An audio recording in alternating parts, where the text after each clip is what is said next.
मेरा भी एक सवाल है पूछो। कि इमरजेंसी में थी मैं और एक पेशेंट आई वहाँ पे और उसका जो पल्स रेट था वो 160 से 170 के बीच में था, लेकिन मैं समझ नहीं पाई कि इसको मैनेज कैसे करना है।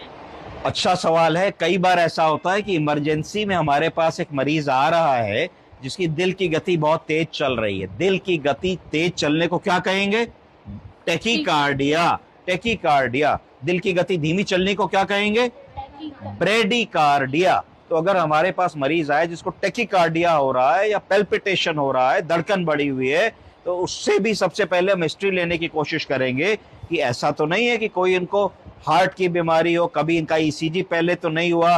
मरीज से पूछेंगे कभी आपकी धड़कन मिस तो नहीं होती है, पेल्पिटेशन तो नहीं होता, मिसबीट तो नहीं हो रही, पहली बार हो रहा है, ऐसा बार बार होता है, ब्लड प्रेशर, डायबिटीज, थायराइड की कोई बीमारी तो नहीं है।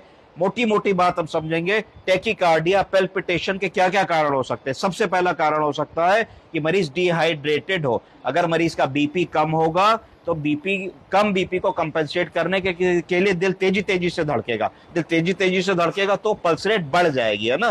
तो सबसे पहले समझेंगे कि कोई लूज मोशन, उल्टी, गैस्ट्रोएंटेराइटिस, दस्त तो नहीं हुआ। उस मरीज में भी 3D पल्स होगी, पल्स बहुत तेज तेज चलेगी। तो पहला काम है कि वॉल्यूम डेप्लेशन तो नहीं है, शरीर का पानी तो नहीं निकल गया जिसकी वजह से टेकीकार्डिया हो रहा है। पहली बात दिमाग में आएगी। अगर ऐसी बात दिमाग में आ रही है तो सबसे पहले हम एक रिंगर लैक्टेट की 500 ml की 1-2 बोतलें उसको तुरंत लगा देंगे। अगर वॉल्यूम डेप्लेशन के कारण होगा तो देखोगे मॉनिटर में धीरे धीरे पल्स तुम्हारी सेटल होने लगेगी।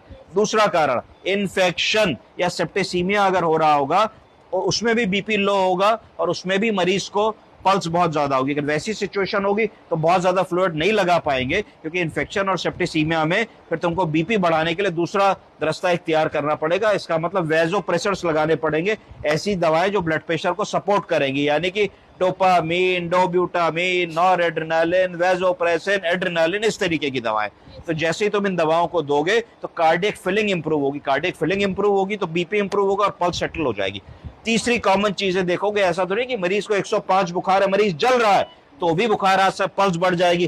तो तुम उसमें कोल्ड वाटर स्पंजिंग करोगे, बुखार की हिस्ट्री लोगे, समझोगे कि भाई कब से बुखार आ रहा है, क्या आ रहा है, क्या नहीं आ रहा है, क्या पट्टी करने से बुखार कम हो रहा है। इसमें भी फ्लूइड का रोल है, हाइड्रोथेरेपी का रोल है। अगर मरीज को ठंडे पानी की चद्दर से ढक दोगे, माथा पोछोगे, करोगे, पंखा चला दोगे, बर्फ से पट्टी करोगे तो भी उसकी पल्स जल्दी से कम हो जाएगी।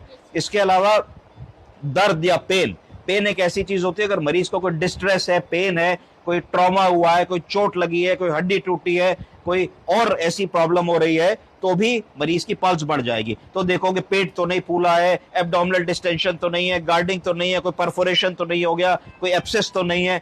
पैरों में कई बार ऐसा होता है, बुजुर्ग लोग आते हैं उनके पैरों में बड़ी